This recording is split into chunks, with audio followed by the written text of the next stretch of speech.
ಈ ಭ್ರಷ್ಟಾಚಾರದ ಬಗ್ಗೆ ನಾವು ಸ್ವಿಟ್ಜರ್ಲೆಂಡ್ನ ಸ್ವಿಸ್ ಬ್ಯಾಂಕ್ನಲ್ಲಿರ್ತಕ್ಕಂಥ 24,00,000 ಕೋಟಿಗೂ ಅಧಿಕ ಹಣವನ್ನು ಈ ದೇಶಕ್ಕೆ ಪುನರ್ ತರಬೇಕು.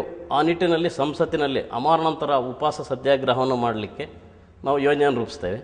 ಹಾಗೂ ಈ ದೇಶದ ಬಹುದೊಡ್ಡ ಹಣ ಕಪ್ಪು ಹಣವಾಗಿ ಕಪ್ಪು ಹಣವಾಗಿ ಇರತಕ್ಕಂಥ ಹಣಕ್ಕೆ ಸರ್ಕಾರ ಆ ಕಪ್ಪು ಹಣವನ್ನು ತಿರ್ಗ ಈ ಚಾಲ್ತಿಯಲ್ಲಿ ಬರ್ತಕ್ಕಂಥ ವ್ಯವಸ್ಥೆಗೆ ಕಾನೂನು ತಿದ್ದುಪಡಿಗಳನ್ನು ಮಾಡಿ ಆ ಹಣ ಈ ಸಮಾಜಕ್ಕೆ ಕೊಟ್ಟಾಗ ಈ ಸಮಾಜದ ಅನೇಕ ಸಮಸ್ಯೆಗಳನ್ನು ಪರಿಹರಿಸ್ಬೋದು. ಆ ಹಣ ಕೊಡುವುದನ್ನು ನಾವು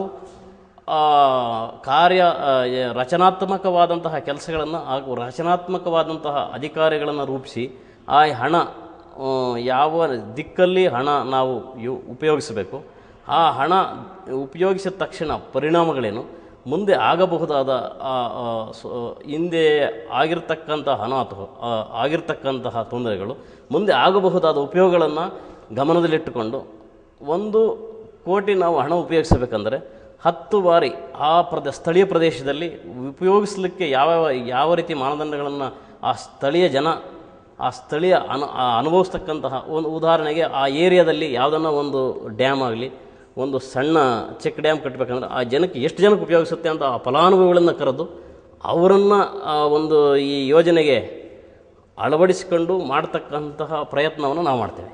ಭಯೋತ್ಪಾದನೆ ಬಗ್ಗೆ ಈ ದೇಶದ ಬಹುದೊಡ್ಡ ಆಂತರಿಕವಾಗಿ ನಾವು ಭಯೋತ್ಪಾದನೆಯನ್ನು ಎದುರಿಸ್ತಾ ಇದ್ದೇವೆ. ಈ ಭಯೋತ್ಪಾದನೆಗೆ ನಾವು ಜಾತಿ ಧರ್ಮಗಳಲ್ಲಿ ಸಾಮರಸ್ಯವನ್ನು ಮೂಡಿಸಿ ಈಗ ಆ ಧರ್ಮಾಂಧತೆಯನ್ನು ತೊಲಗಿಸಿ ಆ ಧರ್ಮಕ್ಕೆ ಈ ಧರ್ಮಕ್ಕೆ ಇರುವ ವ್ಯತ್ಯಾಸಗಳನ್ನು ಕಡಿಮೆ ಅಂತರದಲ್ಲಿ ಆ ಸಮೂಹವನ್ನು ನಾವು ಸಮಾಜದತ್ತ ಸೆಳೆದು ಸರ್ಕಾರದಿಂದ ಅವರಿಗೆ ಸಿಗಬಹುದಾದ ಸೌಲಭ್ಯಗಳನ್ನು ಸಂಪೂರ್ಣವಾಗಿ ಅವರಿಗೆ ದೊರಕಿಸುವಲ್ಲಿ ಈ ಎಲ್ಲ ನಿರುದ್ಯೋಗ ಸಮಸ್ಯೆಗಳು, ಮಾನಸಿಕವಾಗಿ ಅನೇಕ ಸಮಸ್ಯೆಗಳು ಅನುಭವಿಸ್ಬೇಕಂದ್ರೆ ಈ ಉದ್ಯೋಗದ ಸಮಸ್ಯೆ, ಅದರಿಂದ ಇವೆಲ್ಲ ಸಮಸ್ಯೆಗಳು ಕಾಡ್ತವೆ ಅಂತಕ್ಕಂತಹದ್ದು ನಮ್ಮ ಅಭಿಪ್ರಾಯ. ಆದ್ದರಿಂದ ಅವಕ್ಕೆ ಪರಿಹಾರ ಹುಡುಕಿದ್ರೆ ಈ ಸಮಸ್ಯೆಗಳು ಉದ್ಭವಿಸೋದಿಲ್ಲ ಅನ್ನೋದು ನಮ್ಮ ಸಲಹೆ.